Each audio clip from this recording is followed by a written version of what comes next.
Okay, habari, tunaendelea tena na somo letu la lyrist. Lyrist ni nani na kazi zake zinafanyikaje na ana mchango gani kwenye jamii? Nawashukuru sana kwa viewers.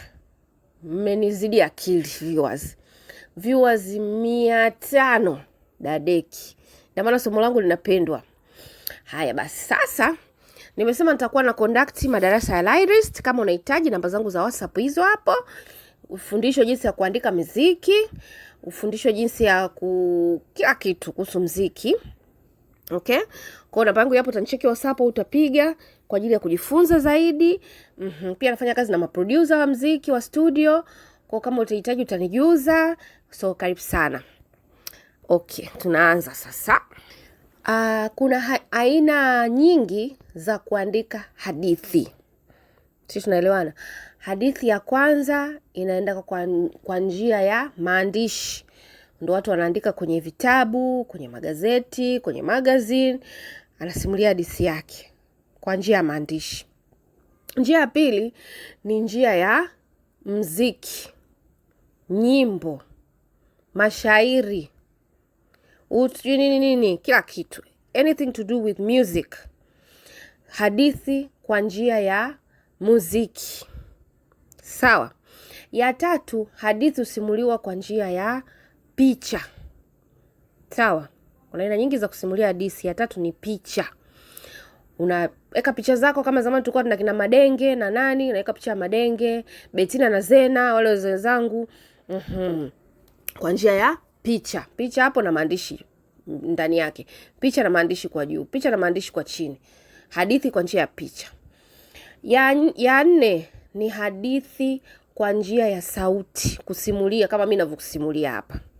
Arudi baba mmoja toka safari ya mbali, kavimba yote mapaja na kusimili hivyo, au kusimulia kwa kawaida. Sisi tunaelewana.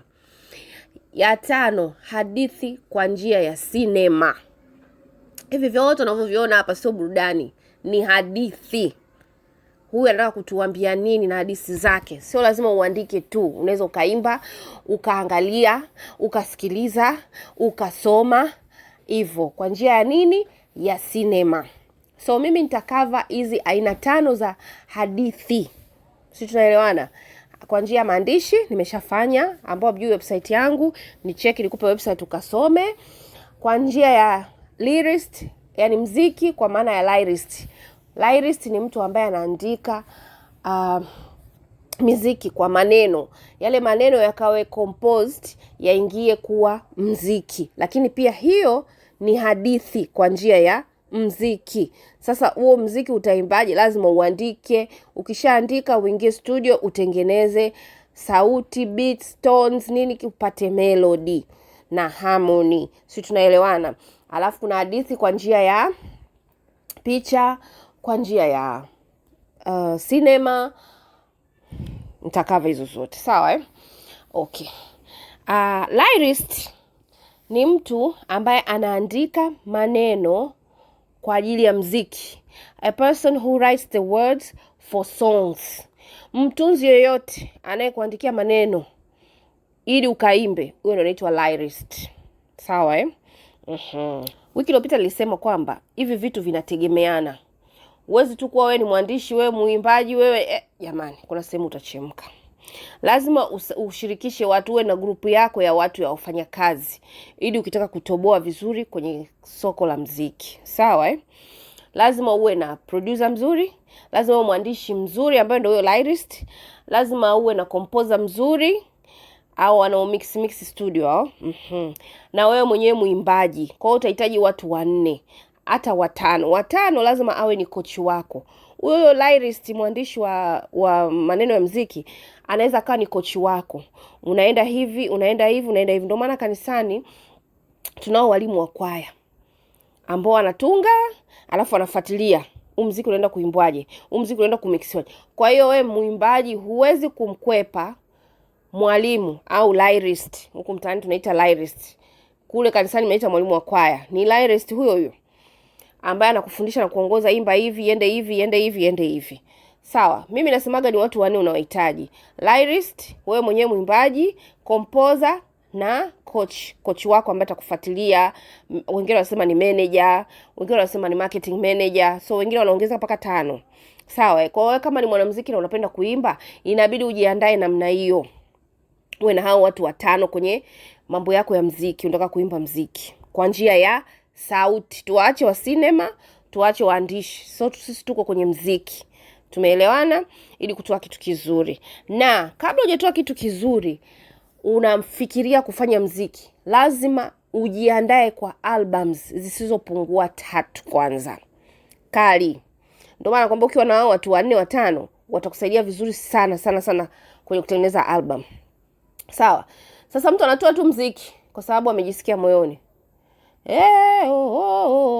Lakini hana album. Kwa akienda studio, akienda kwenye radio anaulizwa, muziki wako mzuri bwana. Album gani? Album bado haijatoka. Tupe jina la album. Jina la album bado sijatengeneza. Sasa watu wanakushangaa, wanakuona kama hujajipanga. Siku zote kwenye maisha, yani kila kitu kwenye maisha kina principle zake.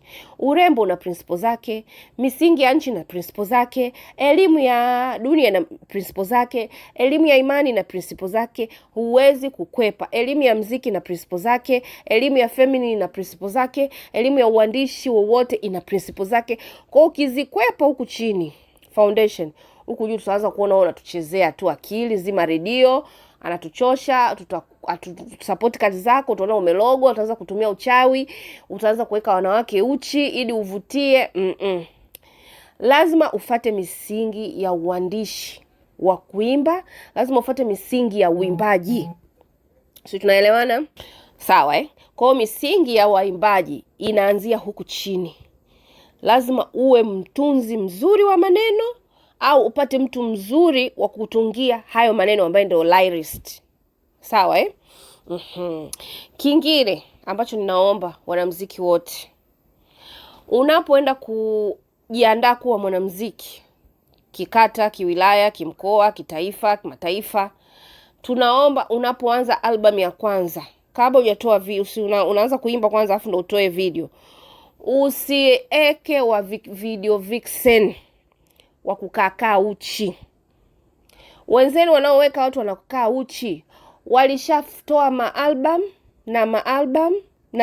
Minimum album 3 zilikuwa clean kwanza. And then alivyoshinda na kushinda, album ya 4 ndo wakaanza kuweka wakauchi, waka mitego. Sasa wewe muziki wako mbovu, unatuwekea wakauchi, sijui video vixen, akusaidie si kusukuma video, unaharibu. Album ya kwanza itakiwa iwe clean, iwe yani ikutambulishe wewe ni nani, ni mtu. Sasa wewe album ya kwanza unashatuwekea watu wamekaa uchi, manyonyo nje. Unatuvuruga bwana. Nenda kajifunze kwa waliofanikiwa huko Ulaya. Walivyoanza album hawakuweka video vixen, waliweka picha ya bahari, picha ya majengo, picha sio ya nini, video kabisa, au yeye mwenyewe anatembea anaimba. Walioanza kabisa album ya kwanza hawakuweka vixen kabisa. Na kama aliweka vixen ambaye ni clean, sio anakaa uchi. Lakini sasa hizi yani ni very disappointing kwa kweli. Sawa Kwa hiyo tunaomba wewe mwimbaji, unapoanza kutengeneza album yako ya kwanza video, usituwekee ma video vixen. Tafuta picha ya vitu vyovyote, nchi, taifa, mataifa, hivyo. Ukatafute copyright uweke, utengeneze video yani ambayo inakutambulisha wewe na familia yako, wewe na kijiji chako, hivyo. Ndio watu wanaanza. Usiletee mauzauza, unajiaibisha. Pia muziki unaimbiwa vitu vingi. Yani kuwa mwanamuziki unatakiwa uchague wewe unataka kuangukia kwenye kategori gani. Kwa sababu inahusu utalii wa nchi, inahusu mapenzi, inahusu chakula, inahusu biashara. So hata kama unaimba R&B, lazima ziangukie kwenye hizi kategori: biashara, chakula, kilimo, anything to do with chakula, utalii wa ndani, utalii wa nje, utalii wa kata, wilaya, tarafa, mkoa, taifa, mapenzi ya underage, teenager, mapenzi ya young adult miaka 20 mpaka 30, mapenzi ya watu wazima 35, mapenzi ya wazee kina babu miaka 60 ndo wao walioangukia kina Quincy Jones, kina nani umo. Kwa kila kitu kina principle, kila kitu kina kanuni, kila kitu kina sheria. Uweze ukaamka tu asubuhi kuimba. Unaimba nini? Mapenzi. Mapenzi gani? Ya kwangu na mpenzi wangu. Mpenzi wako ana umri gani? Kwa wale watu wanaenda kukuvalue mziki wako ili wakupe Oscar, wanaangalia huyu ameangukia mapenzi. Mapenzi ya umri gani? Miaka 18 mpaka 30, hapo 25, au 25 mpaka 35, au 35 mpaka 40, 50, au 50 mpaka 70, hivyo. Sisi tunaelewana. Ndio wanavyokuvalue hawa watu wa music awards. Kwamba umeangukia wapi sasa? Unatuambia mapenzi. Mapenzi gani? Haya, mapenzi ya familia, mapenzi ya kuoana, mapenzi ya imani, kumpenda Mungu wako. Hapo ni swala la imani inaingia, sawa? Unafanya utalii mziki, unataka kuandika, kutuhadisia hadithi ya utalii kwa njia ya mziki. Utalii wa wapi? Wa ndani, wa nje? Wa nchi yako, wa nchi ya jirani? Kama ni wa nchi yako, unataka ya kata, wilaya, mkoa, wapi? Kama ni kata ya Kawe, kata sio ya wapi, sio, tunaelewana? Kama ni wilaya Ilala, wilaya Kinondoni, sawa. Unataka kufanya mziki utuhadisia hadithi ya mziki kwa kata ya wilaya. Wilaya gani nimechagua? Nimechagua wilaya Kinondoni. Haya, Kinondoni kuna shida gani? Unataka kuimba nini? Unataka kuimba labda wananchi tufanye maendeleo makubwa kama Ulaya, sawa. Kuna shida gani kwenye hiyo kata ya Kinondoni mpaka ukaimbe? Si tunaelewana? Tutoe mauzauza. Tumewatuma kazi watoto mkafanye kazi. Kinondoni kuna shida gani? Labda kuna barabara mbovu, sio nini, sawa. Mnaingia mnakaa na lyrist wako, mwalimu wako, mnaandika kitu ambacho kwanza kitasifia kata ya Kinondoni, wilaya Kinondoni. Alafu katikati hapo, karibu na kuingia na chorus, utaweka changamoto kidogo. Alafu chorus utasifia. Utaitangaza Kinondoni kama Kinondoni. Alafu beti wa pili utasema kama kuna changamoto.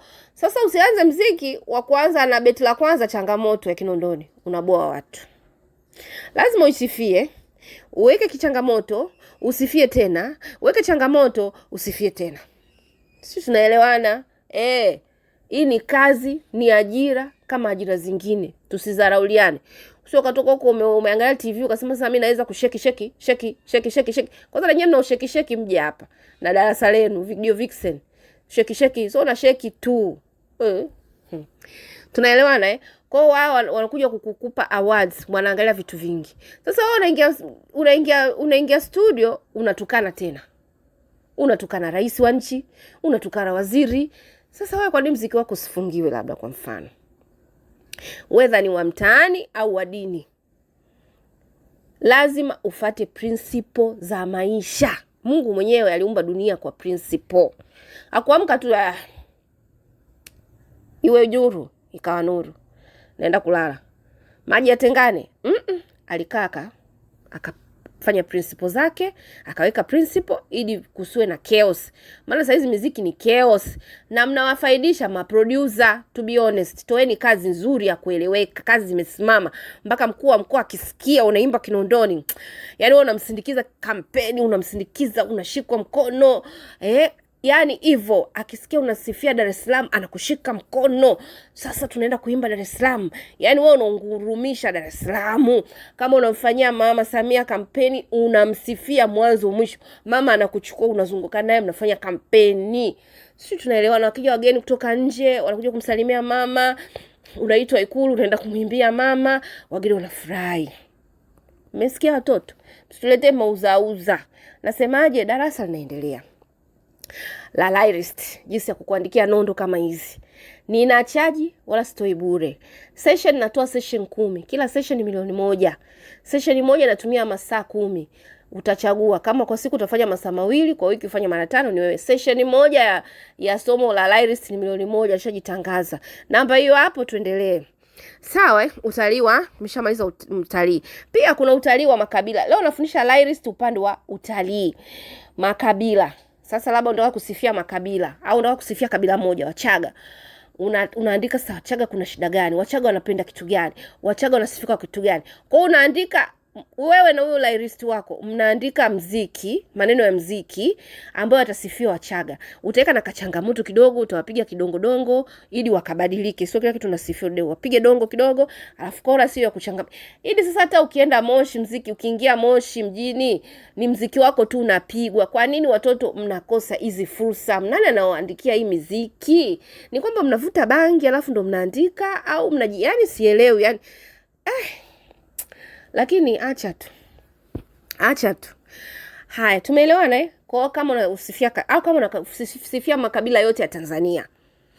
So, unasema mimi nasifia Tanzania nzima. Unasema Tanzania makabila 33. Usini nini kwa unasifia hapo. Au kama kuna shida kwenye makabila, labda kuna shida ukabila au makabila, lakini Tanzania hakuna vita ya makabila hakuna. Ingekuwepo sasa ile ndo mtu unaandika Tanzania kuna makabila lakini makabila labda tupendani, nini tupendane. Sisi tunaelewana. Hivyo yani utoki ndani ya nje ya principle. Tumeelewana?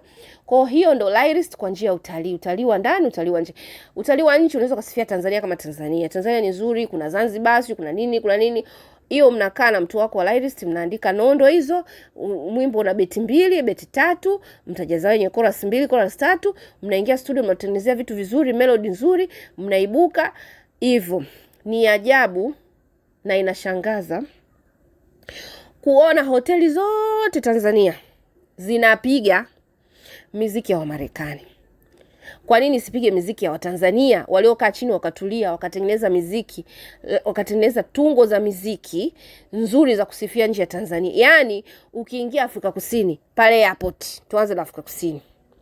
Muziki inayopigwa huko ndani ni hiyo mapiano ya South Africa. Hakuna muziki unaopigwa wa Marekani, hakuna. Yani wale jamaa wamejipanga kweli. Lakini mimi nikiangalia Tanzania roho inauma. Kwa nini tukiingia hapo tunasikia muziki sijui wa nani, sijui uko Marekani, Mwingereza, Adele, sijui Shandalia, Sia? Kwa nini lakini? Kwa nini sipigwe muziki ya kikwetu? Ukiingia airport una muziki mmoja umetungwa na msanii matata, unaelezea Tanzania, unaelezea Zanzibar, unaelezea Dodoma, unaelezea Arusha. Yani hivyo. Yani airport inatapakaa muziki yako tu, wewe mtunzi, na ina hela asikwambie mtu. Imagine mimi naandika tu ya notation za yani sounds tu, hizi beats za sounds tu, na inapigwa sehemu fulani. Sasa wewe msanii mzuri, muziki wako hata airport hapo watalii wakiingia hata wasikii chochote, wanasikia Beyonce. Sasa wajuza tuko Marekani, tuko Tanzania, ni hakuna. Sio, unanielewa? Pia hawa wa malyrist wanatakiwa waiandikie. Marais tuko wengi malyrist, si ndio? Tunatakiwa kujipendekeza serikalini, kwa mkuu wa mkoa, kwa mkuu. Mwambie bwana, ndege zetu za Tanzania kule unapanda ndege siku moja, unasema huko kwenye ndege kuna miss kitu gani? Watu wakipanda nataka waone Tanzania tu, waone nini. Kwa tutawasindikiza na kamziki gani kidogo kwenye ndege cha Kitanzania. Yani akibonyeza tu naenda Tanzania anaonekana kitu fulani. Sisi tunaelewana, kwa sababu tukipandaga ndege za kina Kenya ni tunaambiwa habari za Kenya tu, tuambiage habari za Ulaya wala wapi. Kwa lazima nyinyi rozi waume, kwa sababu huko ndo kuna hela. Tukiingia hapo tutujue tu Asa unaingia hapo unasikia hapana ise. Kwanza hata hiyo muziki haipigwagi huko hapo, hata sitaje, sijai kusikia. Hivyo sisi tumeelewana, waandishi wanamuziki tumeelewana. Aidha ni muziki ya dini au ni muziki ya mtaani isiyo ya dini. Ni hivyo. Yani kanuni na sheria ni moja tu. Ni moja. Kwa leo tunadiscuss habari ya utalii, muziki ya utalii. Vitu vya kufanya ni vingi, mambo ni mengi. Hakuna, mimi sijaona msanii amesifia chochote cha Tanzania kikaekwa airport kikasikilizwa. Kikaekwa sio kwenye nini kikasikilizwa. Mataxi watalii kutoka airport wasikilize. Mahoteli makubwa 5 star 6 star wanapiga muziki ya Marekani. Ya kwetu iko wapi? Inaosifia Tanzania, inaosifia Dar es Salaam. Hakuna. Asa shida iko wapi? Mnakimbizana tu kwenye mapenzi. Muziki yani vitu ni vingi vya kwa. Hii utalii yenyewe tunaweza kusema hali ya hewa ya Dar es Salaam tayari ni muziki. Mbuga za wanyama tayari ni muziki. Sisi tunaandika hadithi kwa njia ya muziki. Alafu kitu gani kingine? Bahari tayari ni muziki. Zanzibar tayari ni muziki. Serengeti tayari ni mziki. Mount Kilimanjaro ni mziki tosha. Arusha ni mziki wa kufa mtu. Sijui wa Mwanza, Madini, huko ndo mziki jamani, sijawahi kusikia hata mziki. Bora hata yule mmoja alimba Kigoma. Kigoma Umeona? Kwa tunategemea tukienda Kigoma ile tunaingia tu Kigoma. Yaani ule mziki yani ndo unapewa privilege. Sio, tunaelewana? Hasa ukiwa kuna wasanii wanaimba vitu vingi kuhusu Kigoma. Huyu kaimba Kigoma kama Kigoma. Lakini Kigoma kuna vitu vingi vya kuimbwa. Sio, tunaelewana? Labda sio kuna wanasema nini? Kuna vitu vinaweza kukuvutia uende Kigoma, havijaimbwa. Kuna vitu vinaweza kukuvutia usiende Kigoma, havijaimbwa. Kuna vitu vya kujirekebisha Kigoma, havijaimbwa. Sasa Kigoma anapigwa Beyonce. Put your ring on it. Put your ring on it. Sasa mzungu mnamzingua, mnamchanganya. Haya. Hiyo ni Kigoma. Moshi tu hapo kwenye mlima Kilimanjaro. Hakuna hata aliimba kuhusu mlima Kilimanjaro. Lakini mlima Kilimanjaro unaweza ukatoa hata album 3 za mlima Kilimanjaro. Na zote zikashinda awards. Unaitwa Marekani, nenda kachukua awards ya kuimbia mlima Kilimanjaro. Kutangaza mlima Kilimanjaro. Mnataka kutangaza kwa picha tu. Muziki uko wapi? Mnakimbia kwenye mapenzi. Mimi yani ningeomba Watanzania kwanza tutoke kwenye mapenzi tukafanye kazi. Miziki ya biashara iko mingi, wiki ijayo tutadiscuss kuhusu biashara na nikupe mifano. Sisi tunaelewana? Dar es Salaam tu yenyewe ni mziki tosha. Ukipigia hesabu ukatulia, ukasema naanza na kata ya Kawe au kata sijui ya wapi Bunju au kata sijui ya wapi Mabwe Pande. Yaani unatoa album yako nzuri mpaka kichwa kinakuuma. Somo la mwisho nitafundisha kuhusu album. Leo na hizi siku zilizobaki na pinpoint stories za yani lyrics za muziki za maeneo mbalimbali. Sawa, kwa hiyo tunakuomba wewe mwanamuziki maarufu Diamond, Harmonize, sijui nani Nandi, nimewaita tena. Mmeshaimba sana mapenzi. Hebu rudini kazini. Fanyeni kazi, tangazeni nchi, tumewaamini watoto. Wekeni hao mavideo vixen kwanza pembeni. Pigeni kazi. Sisi tunaelewana, nimewaita watoto wangu mara 3. Piga kazi, mimi nimewapa nondo, darasa linaendelea. Mambo ni mengi. Yaani hii Diamond anakaa wapi kwanza? Sio Madale. Ile Madale kama Madale. Diamond anaweza katunga nyimbo hatari. Kila siku anaitwa kwa mkuu wa mkoa. Kila siku wageni wakija kwa mkoa. Unauza tena uzi kwa stress. Yaani unajua ni habari ya kuchekesha. Unavyoandika muziki wa mapenzi hadi viewers unanunua. Yaani unanunua watu wakujazie views. Lakini vitu vingine viko so clean. Huhitaji views, huhitaji kununua chochote. Vinaenda vyenyewe. Wanakuja wenyewe. Sisi tunaelewana? Pumzikeni hayo mapenzi bwana, tumeshachoka. Kila kitu mapenzi, mambo yako mengi. Hata nyinyi mnaoimba rap nyinyi, rap na hip hop. Yaani formula ni msingi ni huu: biashara, chakula, utalii na hayo mapenzi yenu. Lakini viko vingi. Hivi nimevitaja ni 4 tu. Bado vinaweza vikafikata 20. Ila hivyo vingine vya 15, mimi nimevitaja 4, 16 njoo darasa WhatsApp nafundisha. Acheni mawenge. Yaani sijui hata nianzaje wapi, lakini ndo tunaendelea. Usisahau kusubscribe, kulike na comment na kushare kwa wengine. Okay. Mifano ambayo naweza nikatoa ya wanamuziki ambao wametutangulia tangu miaka ya 70, 80 mpaka sasa hivi mpaka 2000 ambao wametumia lugha ya muziki kusema utalii wao wa nchi, utalii wa mkoa, utalii wa kabila, utalii wa tamaduni ni kama wafuatao. Kuna wimbo unaitwa ameimba Madonna. Nitaweka video.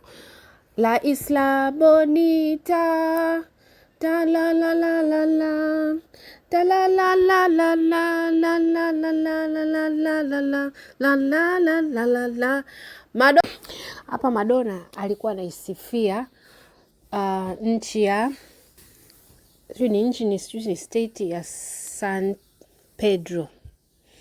Jinsi ilivyo na mandhari mazuri, navutia, jua likizama, anatamani akae hapo, jua limpige, alale hapo, utamaduni wanavyocheza fiesta yao na nini, ndio aliimbia hiyo state ya San Pedro. Sawa akaielezea utamaduni wake na kila kitu. Lakini muziki umekuwa famous. Yaani ni famous na akashinda awards hizi za Grammy. Alishinda kwa sababu alielezea utalii wa hiyo San Pedro. Mwingine mwimbo aliwimba American Life. An American life. I live in American dream. Mnakumbuka Alielezea maisha ya Marekani, jinsi yalivyo, jinsi ya kuishi kwa ndoto zako, na hili ilisaidia watu wengi sana wakapenda kwenda nchi Marekani na wazamiaji wengi wakaenda kuzamia Marekani. Lakini alikuwa anatambulisha utalii wa Marekani na jinsi anaitambulisha Marekani jinsi ilivyo. Ndio maana kila mtu saizi anataka kwenda Marekani. Zamani hizo kwenda Marekani wengi walizamia Marekani. Sisi tunaelewana. Mwimbo mwingine ni mwanamuziki wa South Africa ambaye alielezea utamaduni wa kabila lake linaitwa Zulu. Kwa Zulu kama tuseme Wachaga kule kunaitwa labda Kilimanjaro. Kwa kule kunaitwa KwaZulu. Kwa akatengeneza wimbo wake mzuri wa kutambulisha KwaZulu Natal. KwaZulu netasoni, KwaZulu netasoni, KwaZulu netasoni, KwaZulu. Kwa video zote nimeattach hapa kwenye description, utabonyeza link utaenda kusikiliza. Huyu amesifia utamaduni wa kabila lake. Sio mnakaa tu hapa. Mtuimbie kabila zenu zitambulishwe. Unaona wenzenu wamefanya vitu vikubwa baba zenu mpaka leo. KwaZulu netasoni, KwaZulu netasoni, KwaZulu. Wengine walioimba nyimbo za kuelezea jimbo lao ni South Africa, anaitwa Mahalatami Gazette na Gazette ta ta ta ta ta ta ta ta. Baba mtuli na Gazette upo. Kwa bongo tushasema aliimba Kigoma. Anaitwa nani yule kaka? Ameelezea Kigoma lakini bado inabidi muende more in depth, mtuelezee Kigoma ina shida gani, ina raha gani, kwa nini tuje Kigoma, tuforce tuje Kigoma, tushawishi tuje Kigoma hivyo. Sawa Kwa hiyo ndio mifano ya wanamuziki ambao michache ile wako wengi sana ambao wameelezea nchi, wameelezea wilaya, wameelezea mkoa, wameelezea kata, wameelezea taifa, wameelezea kabila, culture hivyo. South Africa tuna hivyo chakachaka. Umkomboti. I wake up every day to bring my people with African beer. Anatangaza utamaduni wa kwao huko Afrika Kusini na pombe hiyo, anawapikia watu pombe. Kila weekend wanaenda kunywa pombe kwake. Sisi tunaelewana. Kwa anatangaza utamaduni wa Afrika Kusini kwa kabila lao la Kiafrika Kusini, sio ni Mzulu huyo. Wazulu sio kila Ijumaa wanakunywa pombe inaitwa mkomboti. Kwa hiyo anaisifia pombe inaitwa mkomboti. Wewe una Serengeti yako hapa ndani, una chibuku, umekalia kimo unakata mauno huko unatuimbia habari za mapenzi. Umeacha chibuku. Sio chibuku ataijua nani, sio bibi yako, sio nani, ndio umemwachia ajue. Wazungu wanakuja hapa wajui kuna chibuku. Hajui chochote. Mwenzako anaimba mkomboti kule, umkomboti. I wanna make you happy. Hujawahi hata kutukatia kiuno. Pardon. Ameimba mwimbo unaitwa Island in the Stream. Island in the streams, that is what we are. Da. Wazee na ujua mwimbo Okay, mwimbo Beat It na alishinda Grammy. Sasa wewe unataka kutukatia viuno ushinde na Grammy. Hakuna anayekuita, uendi kokote, tutakusupport tu kwa sababu sasa tutafanyaje? Yaani kwa sababu sisi ni wazazi tunakupenda. Lakini yani ile hali bin vu. Jamani acheni dada yenu awacheke kwa sababu haya ndio mambo ambayo mnatakiwa kufanya. Dada yenu wa Instagram acheni tu awacheke, acheni awaseme mpaka akili wakae sawa. Hivi unamilikije bilioni 1 unashindwa kujua hivi vitu vya kawaida kabisa. This is so basic. Ambaye hata ukipata milioni 10 muziki unaenda unajisomesha. Lakini wapi? Mnawaza starehe, wanawake, kumkomoa ex, si kumkomoa jirani, kumpa maisha si bebe, uwazi mbali.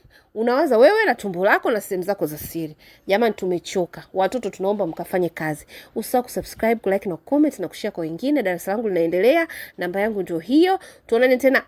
Mimi nataka viewers 150 tu, lakini jamani mmeni surprise ndani ya